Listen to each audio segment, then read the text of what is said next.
Essa atividade, desenvolvida pela FETRAF, Federação dos Trabalhadores da Agricultura Familiar no Estado da Bahia, faz parte do projeto Bahia Produtiva do Governo do Estado, executado pela Companhia de Desenvolvimento e Ação Regional, CAR, vinculada à Secretaria de Desenvolvimento Rural, SDR, a partir de acordo de empréstimo firmado entre o Governo do Estado da Bahia e o Banco Interamericano de Reconstrução e Desenvolvimento, o Banco Mundial. Certo. Boa noite, meu nome é Rarana Brandão, sou engenheira agrônoma, formada pela UFES, Universidade Estadual de Feira de Santana. Estou como pós-graduanda no curso de Fertilidade, Manejo de Solos e Nutrição de Plantas. E vou falar também um pouco da minha trajetória, né, voltada à área de extensão rural, de assistência técnica e extensão rural, que eu já me identifiquei desde o período de graduação. Na graduação, eu participei de um programa de extensão da UFES, que tinha como tema Práticas Agrícolas Sustentáveis para o Desenvolvimento da Agricultura Familiar Regional. E a partir do contato com esse programa, prestando assistência técnica a alguns agricultores de uma comunidade de Feira de Santana, foi que eu me encontrei, na verdade, nessa linha de profissão, né? Podemos dizer assim. E a partir daí, eu já comecei a focar especificamente nessa área de ATER. Todos os meus trabalhos, a maioria foram voltados à assistência técnica. Inclusive, o meu estágio obrigatório foi com assistência técnica também na FATRES, aqui na cidade de Valente, que é região semiárida, que é Fundação de Apoio à Agricultura Familiar do Semiárido da Bahia.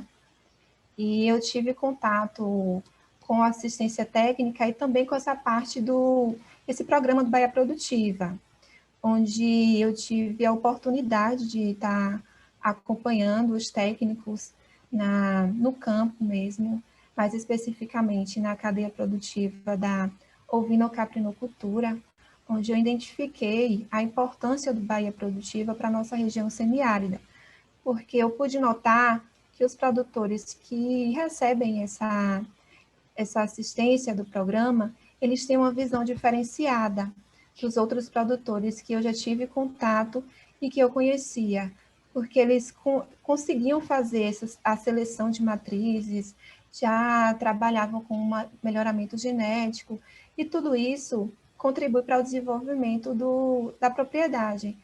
Então, esse desenvolvimento de rebanho é um crescimento, né, para o produtor. Então, eu já vi nessa cadeia, eu estou falando da cadeia animal, porque foi a cadeia que eu tive contato naquele momento, mas eu acredito que o Bahia Produtivo ele seja também,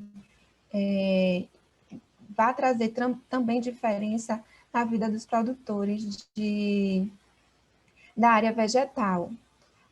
Atualmente, eu estou como técnica de campo, continuo nessa área de assistência técnica e extensão rural, atuo no semiárido, aqui na cidade de Conceição do Coité.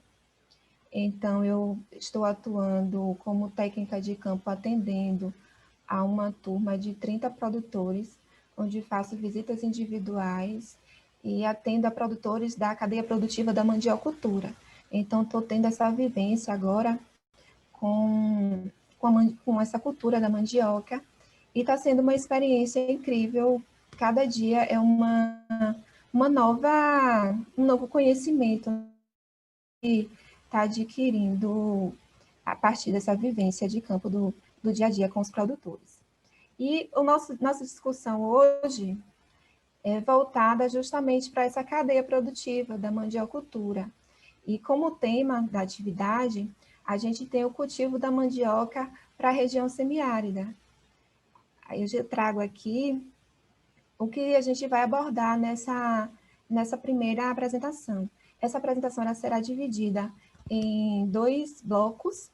Hoje a gente vai apresentar esses aspectos que que nós vamos discutir agora, e para o segundo momento a gente vai trazer outros aspectos que serão mais voltados aos tratos culturais, pragas e doenças, e essa parte também de manejo fitossanitário. Então, para esse momento, a gente tem a apresentação da cultura, a importância econômica, os usos da mandioca, o benefício da mandiocultura na região semiárida, os desafios da produção da mandioca também no semiárido, o preparo do solo, adubação, plantio. Trago também algumas variedades que são adaptadas às condições de clima e solo da região do nosso semiárido e o manejo nutricional voltado à cultura da mandioca. Como introdução, a gente tem um nome científico da mandioca, que ela se chama Manihot esculenta. É uma planta da família Euphorbiaceae. Trago os nomes populares, mandioca, macaxeira e empim, mas a mandiocultura ela é dividida em duas classes. A mandioca brava e a mandioca mansa. A mandioca brava, ela tem um maior teor de ácido cianídrico, enquanto a mandioca mansa, esse elemento é presente em quantidade menor. Então, a gente tem essa diferença também na questão da alimentação, porque para a mandioca brava, a gente precisa estar fazendo o processamento para reduzir o teor de ácido cianídrico e não haver problemas, né, com a ingestão da cultura. É uma cultura de origem da América do Sul, e já nessa primeira lâmina, nós percebemos que é uma cultura adaptada, né, às condições de clima do semiárido. Isso porque essa cultura, ela se desenvolve em cerca de 20 a 27 graus Celsius, isso é uma média anual, e é o que a gente tem presente aqui no nosso semiárido. A faixa ideal de pluviosidade fica em torno de 500 a 700 milímetros de chuva. A gente sabe que no semiárido, quando a estação chuvosa ela apresenta grandes intensidades, a nossa pluviosidade ela chega até 2.000 ou até mais de 2.000 milímetros. Então, a quantidade hídrica do semiárido ela também atende à necessidade da mandioca. Outro ponto importante e indispensável que a gente tem que estar atento também é a questão do período de luz. O período de luz que a cultura precisa para estar se desenvolvendo fica em torno de 12 horas por dia. Lembrando que quando esse período ultrapassa as 12 horas, favorece o desenvolvimento da parte aérea, ou seja, vai desenvolver melhor os ramos e folhas. E aqui no semiárido, a gente costuma ter essa quantidade de luz por dia. No entanto, quando essa quantidade de luz ela é reduzida, ou seja, é menor que 12 horas, a gente vai ter um melhor desenvolvimento das raízes. É por isso que é comum, quando a gente ir para campo, os produtores eles relatarem que a cultura ela teve melhor desenvolvimento no inverno. Eles dizem assim, as raízes elas enchem melhor quando está no período de inverno. É justamente por isso. No período de inverno, alguns dias, né, do nosso semiárido, existe a redução do período de luz, então fica menos que 12 horas de luz por dia. E aí vai estar favorecendo o desenvolvimento das raízes e ela vai ter um melhor retorno para essa tuberização nesse período de menos de 12 horas de luz. A gente não pode, né, falar de uma cultura sem estar apresentando a importância econômica dela para a sociedade. Então, eu trago aqui alguns aspectos voltados à importância econômica da mandioca, onde o estado da Bahia, ele se destaca como o segundo maior produtor de mandioca do Brasil, contribuindo com cerca de 16,3% da produção nacional. Essa cultura, geralmente é destinada à fabricação de farinha e fécula. Isso para a mandioca brava, que é aquela mandioca que tem um teor de ácido cianídrico um pouco mais elevado, que fica a cerca de 50 miligramas por quilo de raiz. Então, pela presença desse ácido cianídrico, como esse elemento ele é tóxico, ela precisa passar por um processamento, e aí a gente tem a fabricação da farinha de fécula, que é o mais comum para a fabricação, né? Para a destinação mais comum dessa cultura. Ela também é um dos principais alimentos energéticos para cerca, olha a importância, cerca de 500 milhões de pessoas. A gente vê aí que é uma população muito grande que faz o uso dessa cultura, da mandioca. Ela é cultivada em todas as regiões do Brasil, mas se destaca também como, além de alimento humano, também por ser uma opção de alimentação animal, e ela também é utilizada como matéria-prima em inúmeros produtos da indústria. Tem papel importante na geração de emprego e renda, principalmente nas regiões pobres do Nordeste. É importante a gente ressaltar também que a mandioca ela é mais produzida por pequenos agricultores. Então, já é uma forma, né, de geração de trabalho e renda para essas pessoas. Aí a gente traz aqui também os benefícios dessa cultura sendo cultivada no nosso semiárido. Ela é uma planta tolerante à seca e ela consegue se desenvolver em solos de baixa fertilidade. Constitui uma cultura de segurança alimentar, sobretudo no semiárido. Eu tinha uma professora que ela costumava dizer que no solo que não der mandioca, que não produzir mandioca, esse solo pode ser condenado, porque a mandioca ela consegue produzir em solos a gente chama de solos pobres, né? Que são aqueles solos que têm menor presença de nutrientes, que os nutrientes eles não estão presentes em grandes quantidades.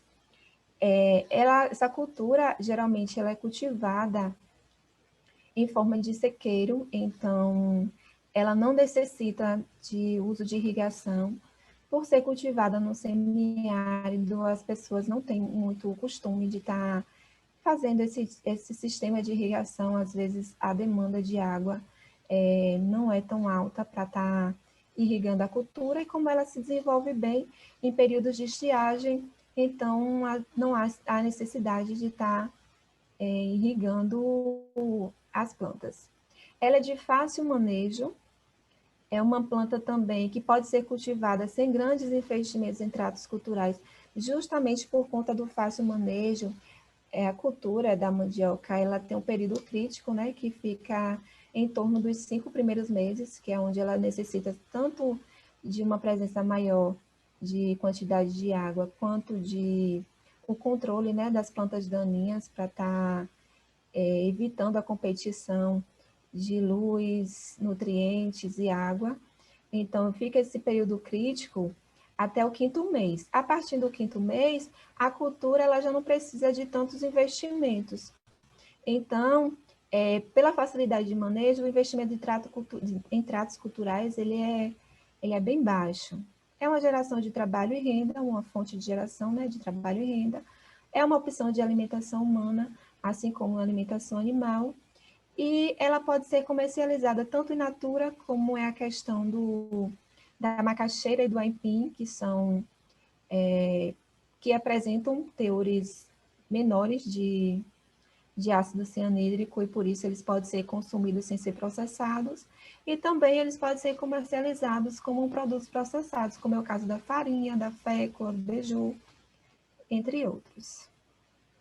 Nós temos também os desafios, né, para produzir essa cultura no semiárido.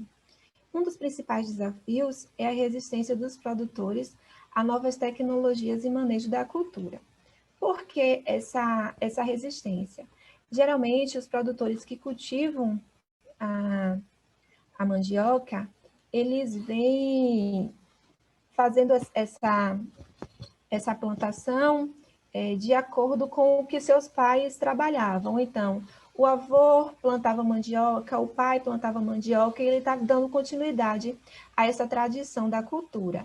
Então, a gente vai apresentar para esses produtores algumas tecnologias, como uma forma diferente de estar adubando no solo, uma variedade nova, mais adaptada, que produz melhor. Mas como ele já tem muito tempo naquele plantio, muito tempo trabalhando daquela forma, e os pais dele, os avós, produziam daquele jeito, eles acham que está dando certo. Se eles acham que está dando certo, então eles não têm essa abertura para estar inserindo novas tecnologias. Então, a gente tem que, como técnico de campo, como um extensionista, a gente tem que ter um grande jogo de cintura para estar mostrando para esses produtores que realmente, se a gente conseguir colocar novas tecnologias, novas formas de manejo, que a cultura pode ter um melhor rendimento do que ele vem tendo há alguns anos e do que os pais, os avós, antepassados deles tiveram. É uma cultura de alto custo de produção. Por quê? Isso por conta do processamento. O manejo da cultura não fica tão, digamos que, caro, porque o manejo é simples, os tratos culturais não são tão intensos, mas para produzir um saco de farinha, aqui na nossa região, na região do Cisal, Conceição do Coité, Valente, Retirolândia, a gente gasta em torno de R$ 80. E o saco de farinha ele está sendo vendido a valor de mercado atualmente a R$ 100. Então, a gente gasta muito para produzir e o retorno financeiro não é tão significativo. Por que gasta muito para produzir? Porque para processar a farinha é necessário raspar, então precisa pagar algumas pessoas para estar fazendo esse processo, precisa processar, triturar, então fazer a questão de torrar, né? Preparar a farinha, então tem que pagar forneiro, tem que pagar, às vezes, a estrutura, que a gente chama de casa de farinha, e quando vai fazer o cálculo de todo esse gasto, todo esse custo operacional, fica um pouco elevado, né? O custo de produção. A gente está vendo também muita escassez de mão de obra, principalmente aqui na região cisaleira. Por quê? Porque, como eu falei anteriormente, quem produz a mandioca são pessoas um pouco mais de idade que já vem trazendo essa tradição dos seus antepassados. Os jovens, por conta do baixo retorno financeiro mesmo, geralmente procuram outras atividades na cidade, então eles vão desenvolver uma outra coisa. E quando os produtores vão procurar mão de obra para processamento, algumas vezes para o manejo da cultura, os jovens eles estão ocupados em outras atividades e as pessoas mais velhas ou estão trabalhando em sua propriedade ou não têm essa disponibilidade, né, de estar fazendo esses trabalhos. Então, a mão de obra está ficando escassa. Também é um desafio ao baixo nível tecnológico. Por que esse baixo nível tecnológico? Justamente por conta da resistência dos produtores em estarem aderindo novas tecnologias. Também tem a questão de organização. Os produtores eles não têm o hábito de organizar-se em cooperativas para estar conseguindo um melhor retorno da cultura, principalmente na parte de comercialização, que se houver organização em cooperativas e associações, a gente sabe que pode estar facilitando, né, essa parte de comercialização.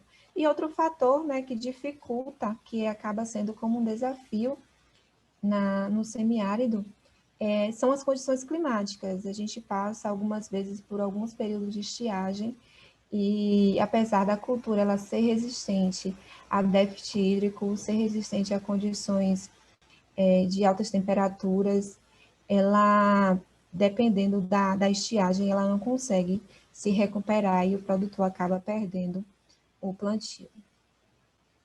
Trago também alguns usos da cultura. essa lâmina a gente está trazendo o uso voltado à mandioca mansa, que é o aipim, a macaxeira, como a gente conhece em algumas regiões. Ela é utilizada tanto para o consumo humano quanto para o consumo animal, e ela pode ser disponibilizada aos animais depois, logo após a colheita, porque o teor de ácido cianídrico é baixo. Pode ser consumida tanto in natura como processada, mas o aipim, ele não tem, os produtores eles não têm o costume de estar fabricando a farinha com esse produto, porque as características da farinha do aipim, elas não são muito aceitas no mercado. A farinha do aipim ela é amarelada e também tem uma presença de um sabor adocicado. Então, comparando a farinha da mandioca, os comerciantes, a população, ela não costuma estar fazendo uso desse tipo de farinha. Mas os produtores, eles ainda fazem o processamento. Quando o cultivo, né, chega no ponto de colheita, que não tem para onde escoar a produção, que é o que está acontecendo agora, aqui na região cisaleira, que a demanda está, a oferta, na verdade, está muito alta, e não está encontrando, o pessoal não está encontrando comércio, né, para estar fazendo escoamento da produção. Então, a única alternativa que eles têm é ou alimentação animal ou produção de farinha para o consumo da família. Como não são todos os produtores que têm animais, né, na propriedade, então alguns fazem o processamento da cultura para produzir a farinha, mas acabam não comercializando, por conta das características, né, que não é aceita no mercado, e como tem essa dificuldade em vender, eles acabam deixando para o consumo da família. Outra questão são do uso, né, que é da mandioca brava, é a industrial, que são utilizadas geralmente na indústria, tanto para fabricação de fécula, como para fabricação de farinha.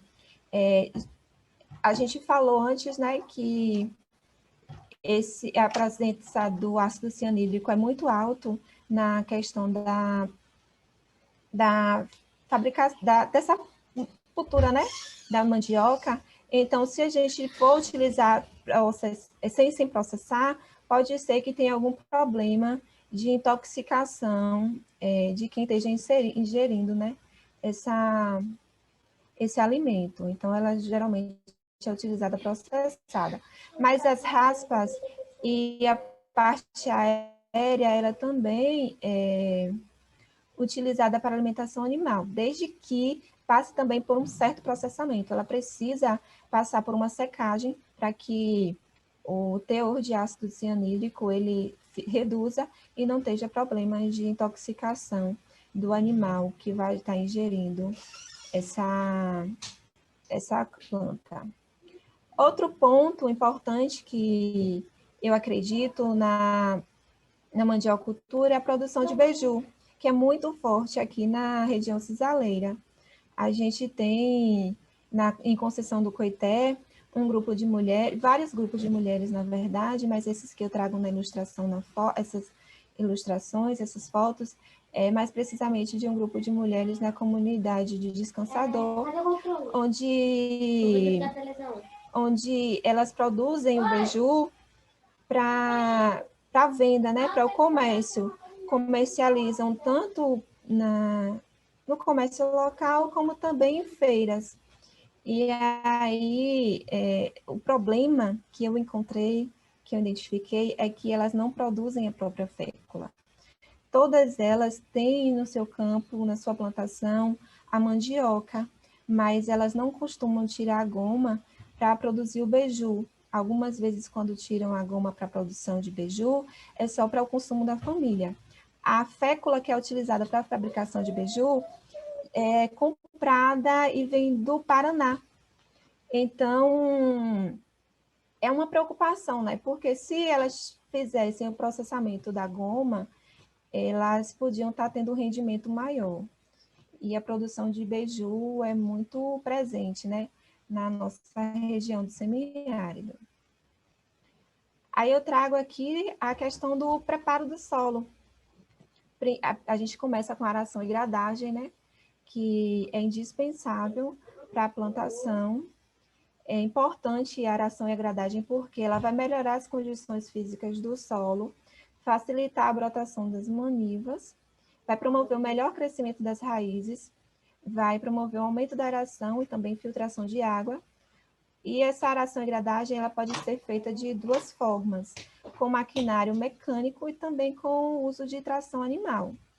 É necessário ter todo o cuidado, né, com essa questão do preparo do solo, principalmente na questão de trabalhar o solo com umidade adequada, porque se o solo ele for trabalhado seco, vai danificar, né, as condições físicas.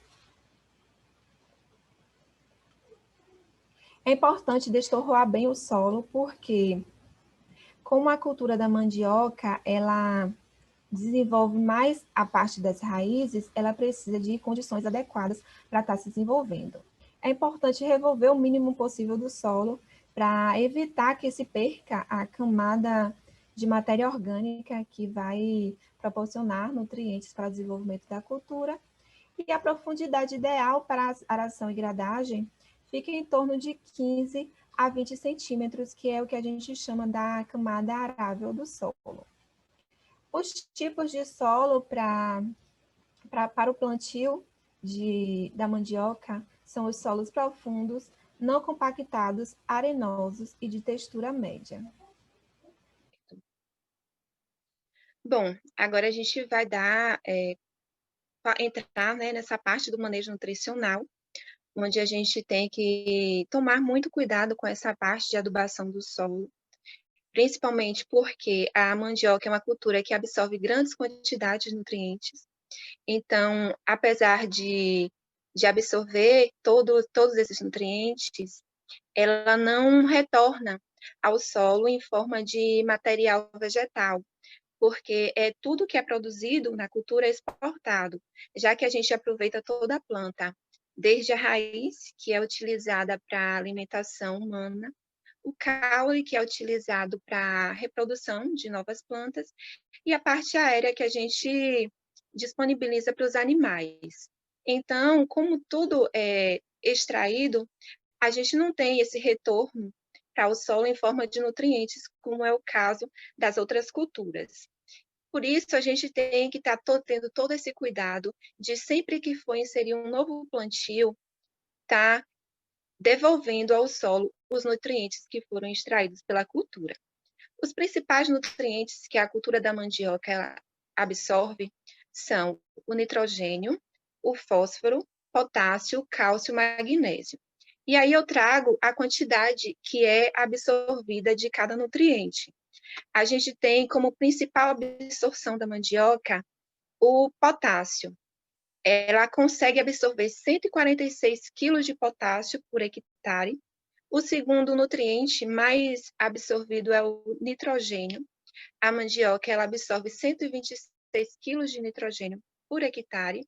Aí, em seguida, vem o cálcio, 46 quilos, 27 quilos de fósforo e 20 quilos de magnésio.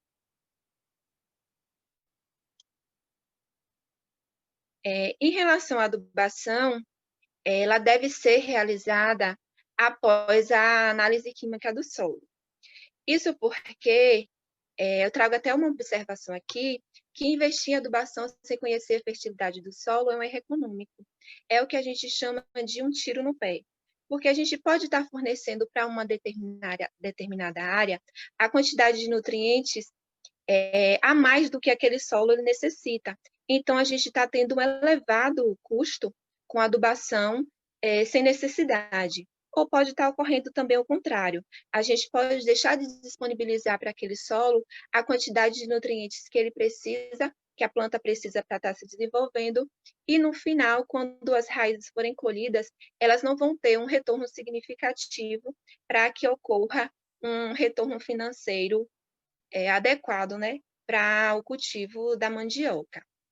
E essa adubação, ela pode ser realizada de 2 a 3 meses antes do plantio, principalmente quando houver a necessidade de correção do solo, com o uso de calcário. Porque o calcário, ele necessita de, no mínimo, 2 a 3 meses para agir e incorporar o solo. Então, a gente precisa ter o cuidado de estar fazendo essa correção sempre com esse período, sempre antecipadamente, né? Com esse período de 2 a 3 meses, para que haja essa ação e incorporação dos nutrientes. A faixa ideal de pH para o desenvolvimento da mandioca é de 6,5, mas essa cultura ela é resistente a solos ácidos, então ela consegue se desenvolver desde um pH de 5,5 até 7. A gente traz também uma outra observação aqui, que quando o solo ele requer adubação mineral, a produtividade ela é aumentada em torno de 4 a 6 toneladas. Então, a gente já percebe aí, né, a importância de estar fazendo tanto a correção quanto a adubação. Trago alguns exemplos dos adubos minerais mais comuns no mercado, só lembrando que são inúmeros os adubos que a gente consegue encontrar, mas como esses são os mais comuns, eu trago os nomes para a gente estar tendo um melhor conhecimento sobre eles. Aí eu trago os nitrogenados, os fosfatados e os potássicos. Os adubos nitrogenados mais comuns a gente encontrar são a ureia, sulfato de amônio, os superfosfatos simples e triplo, já são os fosfatados, e como potássicos, a gente tem o cloreto de potássio e o sulfato de potássio. Lembrando que a gente faz a correção do solo e adubação antes do plantio, mas quando há necessidade de aplicar adubos nitrogenados, que são aqueles que têm maior quantidade de nitrogênio, a gente pode estar realizando essa adubação cerca de 45 a 60 dias depois do estabelecimento da cultura, ou seja, depois da brotação. Então, é importante a gente também fazer uma observação, né, eficiente, para que haja que os adubos eles consigam agir e não ter problemas com salinização do solo, porque os adubos minerais eles são sais. Então, se a gente disponibiliza ele ao solo sem a umidade o suficiente, eles vão acabar salinizando o solo e as plantas elas terão dificuldade em estar absorvendo tanto os nutrientes como a água, e aí a gente vai ter um comprometimento da cultura. Lembrando que não é só para os adubos nitrogenados, tanto a adubação nitrogenada quanto as outras adubações, elas devem ser realizadas com a presença de umidade no solo. E aí a gente entra na parte da adubação orgânica. Sabemos que a mandioca é uma cultura que responde muito bem a esse tipo de adubação e pode ser utilizado vários tipos de adubos orgânicos, como as tortas, as leguminosas, os restos de vegetais, que também são muito aproveitados, né, nas propriedades. Esses adubos eles podem ser disponibilizados tanto aplicados em forma a lanço na área, como em colvas. A gente tem como exemplo aqui de esterco também, ou de adubação, desculpa, de adubação de origem animal, o esterco bovino e o esterco de aves. Trago também algumas técnicas que contribuem com a fertilidade do solo, como é o caso da rotação de cultura.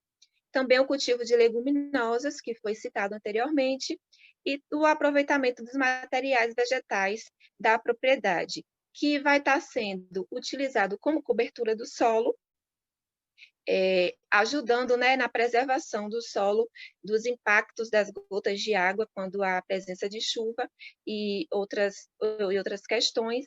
E esse material ele também vai estar ofertando ao solo matéria orgânica, que contribui muito com o desenvolvimento das plantas, principalmente das plantas de mandioca.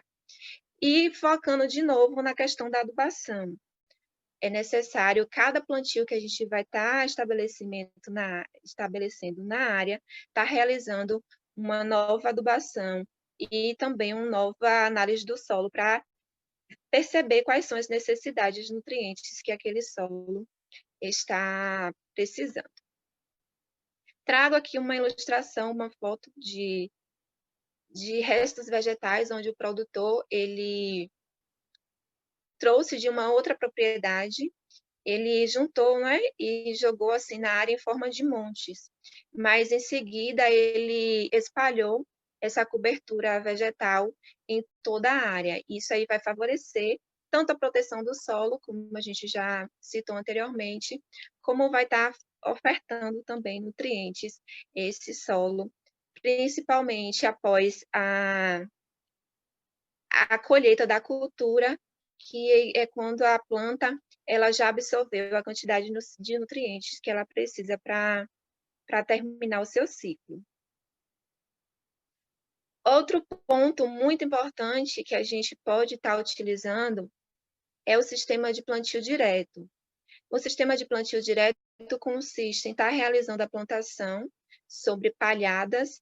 A gente aqui no semiárido, na região cidaleira, costuma estar realizando esse método com o uso de leguminosas, o feijão e também o amendoim, e aproveitando também a palhada do milho para estar fazendo a plantação sobre esses materiais. Estudos, eles comprovam, já tem vários estudos que comprovam que o manejo, né, a partir do sistema de plantio direto, ele aumenta a produtividade da cultura da mandioca em torno de 50%. Agora a gente vai entrar na parte do plantio, e como primeiro ponto, eu trago o planejamento da cultura. É muito importante, principalmente na área agrária, né? A gente está fazendo o planejamento de tudo que a gente vai desenvolver. E principalmente para a plantação de mandioca, porque a gente costuma cultivar no semiárido a mandioca a partir de condições de sequeiro. Então, a gente tem que fazer esse planejamento para conseguir realizar esse plantio no período das chuvas, que é quando a planta vai precisar de umidade, né? Quando a gente vai estabelecer a cultura, a planta vai precisar de umidade para germinar, e a cultura da mandioca ela tem um período crítico, que é até o 5º mês. Até o 5º mês, ela está formando as raízes. Então, ela vai estar necessitando de quantidades de água, de uma boa quantidade de água, e vai estar necessitando também que seja realizado a capina por conta da competição de nutrientes, água e luz, mas isso a gente aborda um pouquinho mais lá na frente. Então, é importante a gente estar fazendo esse planejamento para que o plantio seja estabelecido e a cultura ela consiga essa quantidade hídrica que ela precisa para se desenvolver até o 5º mês. A partir do 5º mês, a cultura da mandioca ela já vai estar com a raiz formada. Então, ela vai ter reserva, né, o suficiente para estar suportando algum déficit hídrico ou até algum tipo de seca que vai existir na região. Então, a gente aproveita o período chuvoso para estar plantando, que é quando ela vai estar conseguindo também a quantidade ideal de água para se desenvolver e formar suas raízes. Outro ponto muito importante é a seleção de manivas. A gente precisa selecionar manivas sadias, de qualidade, e que esteja em uma faixa de idade de 10 a 14 meses. Por que essa faixa de idade de 10 a 14 meses? Porque é quando a maniva, a gente chama maniva, né, a parte do caule, ela vai estar madura. Mas como identificar que o caule ele está maduro? A gente tem uma imagem, uma ilustração, onde na letra B a gente vê uma maniva que apresenta esse ponto ideal para ser utilizada para reprodução. Ela apresenta essa parte branca, que a gente chama de medula, ocupando metade do diâmetro do caule. Então, quando ela está assim, metade do diâmetro, ou até um pouco mais da metade, é porque ela está madura. Já na letra A, a gente vê uma maniva verde que não é ideal para ser utilizada para reprodução, porque ela não apresenta a reserva nutricional suficiente para o desenvolvimento da plantação. Então, a gente vê aí que a medula ela já ocupa bem mais, né? É o diâmetro do caule, ela ocupa quase que todo o caule. Então, essa maniva ela não está apropriada para reprodução. Na letra C, a gente já tem uma maniva que apresenta um ponto de amadurecimento um pouco mais ultrapassado. Então, ela está bem madura. E aí a gente vê que a medula ela aparece só como um pontinho no centro da maniva. Então, ela também não está apropriada para o plantio. É muito importante a gente estar fazendo essa seleção, principalmente nessa questão de idade das plantas, porque as plantas mais jovens, elas não vão estar apresentando resistência o suficiente para serem plantadas. Elas podem até brotar, podem até germinar, mas elas não conseguem se manter, né, com reserva nutricional suficiente para conseguir se desenvolver. Aí a gente entra na parte do armazenamento das sementes, das manivas sementes. Não é ideal fazer o armazenamento de manivas sementes, principalmente no nosso semiárido, que a gente tem uma temperatura um pouco elevada e a gente fazendo esse armazenamento corre até o risco de estar reduzindo, né, a viabilidade dessas manivas. Mas se por acaso for necessário fazer esse armazenamento, o ideal é que ele seja feito, as manivas elas sejam armazenadas em local ventilado e à sombra. Nessa foto, essa foto foi de uma visita de campo, e o produtor ele tinha feito o armazenamento em campo aberto. Ele fez da forma correta, na verdade, essa parte de estar colocando as manivas em pé e um pouco enterrada no solo, mas ele deixou expostas ao sol. O caule da mandioca, ele apresenta um líquido branco. Quando a gente passa a unha, a gente pode perceber que sai esse líquido, que é o látex. A presença desse látex é muito importante para que o caule ele consiga germinar. Se a gente deixa as sementes expostas ao sol, esse látex, por ser um líquido, ele vai ser evaporado, né? A planta, a cultura, nesse material, ele vai estar perdendo esse líquido. Então, quando a gente vai colocar essas plantas para brotarem, elas não vão conseguir ter a viabilidade necessária para a brotação e conseguir formar uma nova planta. Por isso, o ideal é a gente deixar 20% da área de plantação para ser utilizada como multiplicação de estacas. Então, o que a gente faz? Faz a plantação e separa uma área para estar deixando para a reprodução de novos plantios. Isso vai garantir que o produtor ele consiga colher a cultura em qualquer época do ano, inclusive na ausência das chuvas. Se ele tiver necessidade de colher a cultura em novembro e não tiver chuvas para conseguir fazer a nova plantação, ele pode tirar os 80%, que é a parte que vai estar utilizando as raízes, e deixar esses 20% para replantar quando houver a presença das chuvas. Então, não vai estar ultrapassando esse ponto de colheita, digamos que o ponto de colheita da cultura foi apresentado no mês de novembro, e se por acaso só chover em fevereiro, ele vai estar tendo um menos rendimento de raízes, porque à medida que a cultura ela apresentou seu ponto de colheita, se ultrapassar um pouco mais, a tendência é estar diminuindo. Então, é uma garantia que o produtor tem de poder colher a cultura a qualquer momento, porque ele vai ter essa parte, né, esses 20%, para estar usando para a reprodução do plantio quando houver a presença das chuvas na região.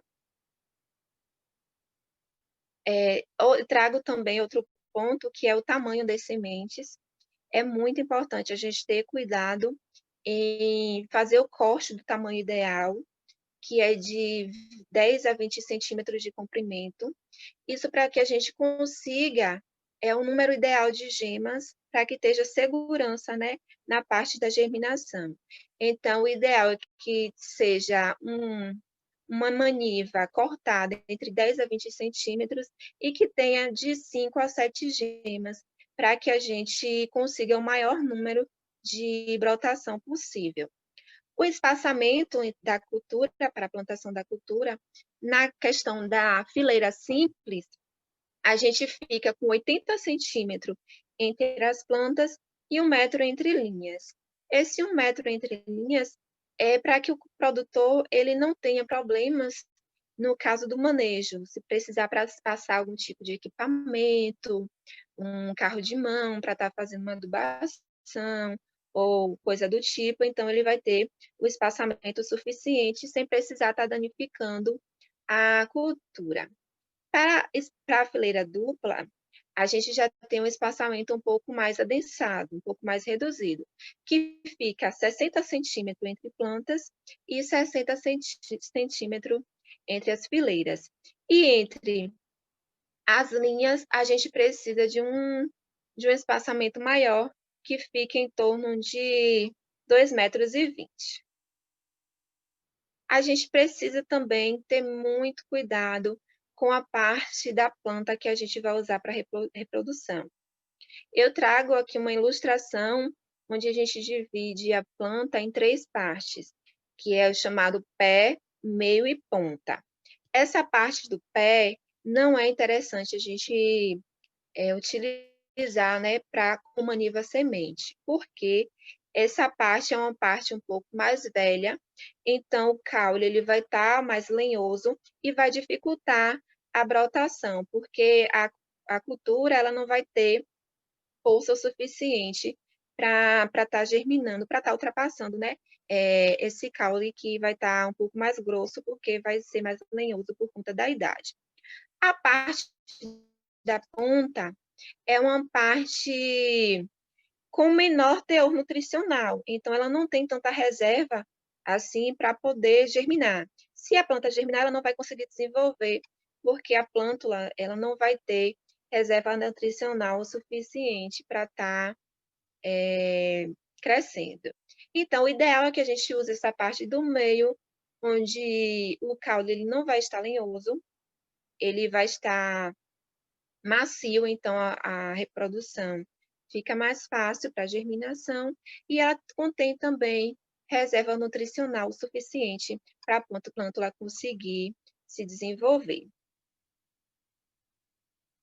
A gente tem no semiárido algumas variedades que são adaptadas às condições de clima e solo, né, da região.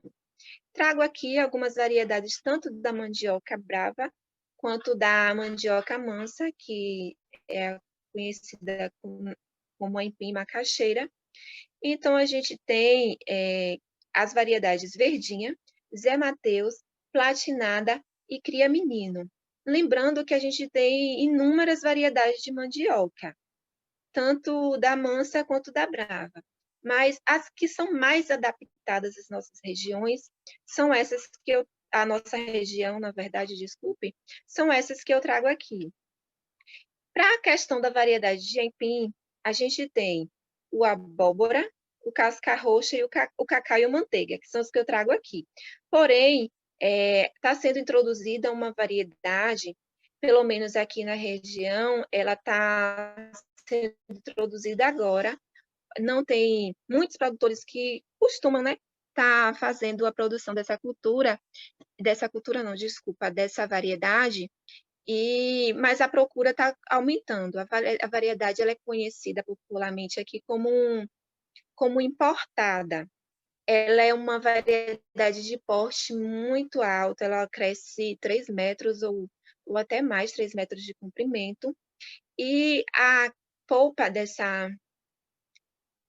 raiz, ela apresenta menos fibras. Quando a gente vai consumir, né, o aipim, a gente percebe que eles têm, que a raiz ela apresenta algumas fibras. Já esse que é novo, digamos assim, na região, ele está tendo uma grande procura, o pessoal está começando a procurar ele no comércio, e os produtores também estão procurando sementes para estar reproduzindo, justamente por conta dessa característica que ele apresenta uma menor quantidade de fibras. Então, eu trago aqui as ilustrações das variedades. Aí a gente tem essa foto, que é uma variedade chamada Zé Mateus. Ela é popularmente conhecida aqui como Zé Mateus, mas também em algumas localidades ela é conhecida como Alagoão. Essa variedade é a variedade mais produzida aqui na região cisaleira. É uma variedade que apresenta boa produtividade. As raízes elas são compridas e também tem um peso bem significativo. A casca dela, da raiz, ela é escura, é um marrom um pouco mais escuro, mas a polpa ela é branca. Então, é uma característica, né, importante para a produção de farinha. A procura de farinha na coloração branca, com um tom mais claro, ela é maior. Então, essa cultura, o pessoal produz muito, os produtores produzem muito para a produção de farinha. Mas ela tem uma produção um pouco tardia.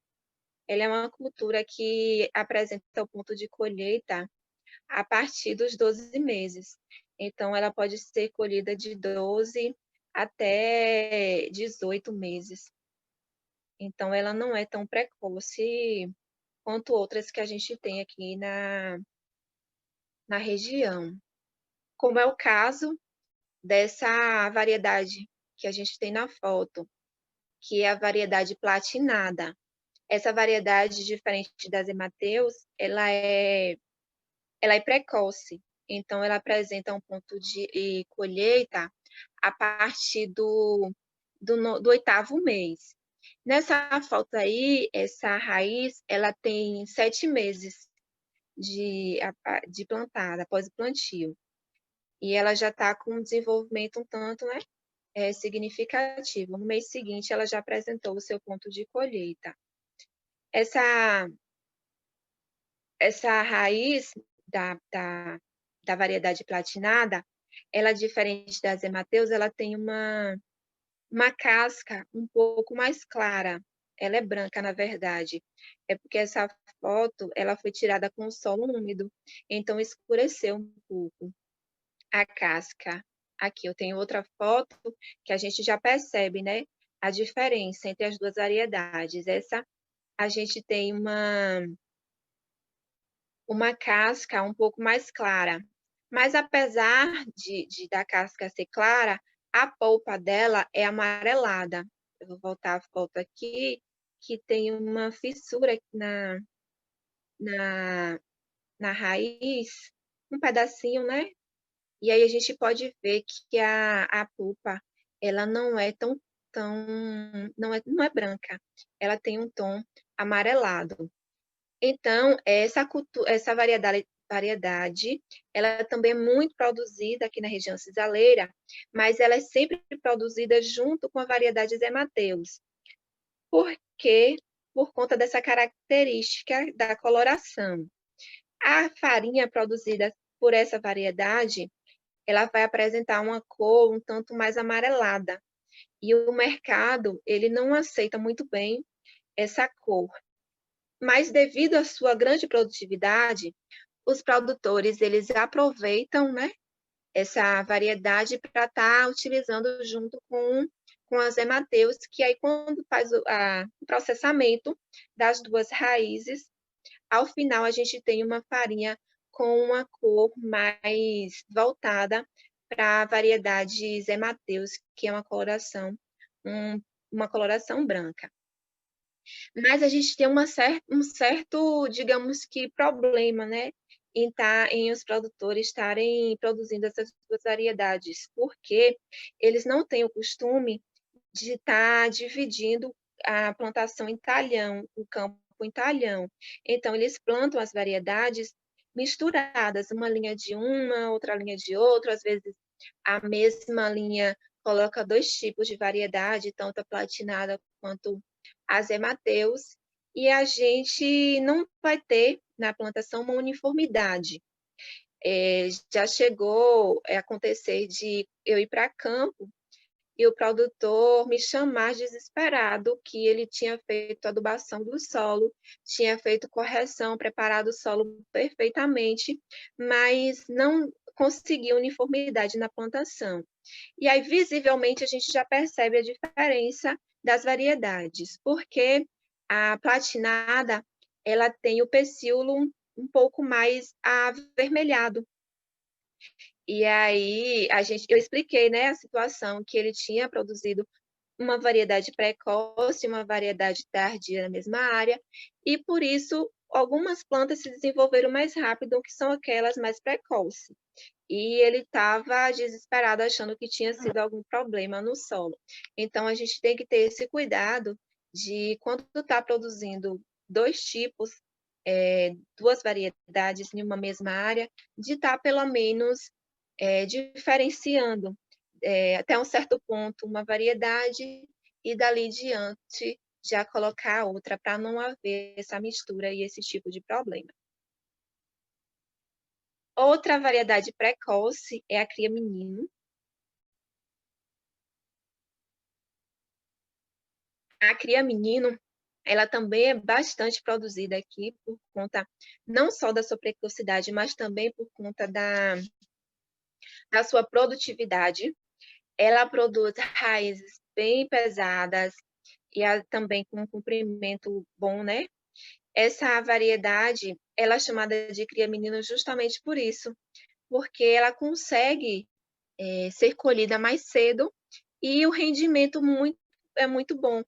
Mas a cria menina, ela, assim, em relação à característica, ela é um pouco mais parecida com a Zé Mateus, porque a sua polpa ela é branca e a sua casca também ela é um pouco mais acinzentada, ela não é tão clara como a platinada.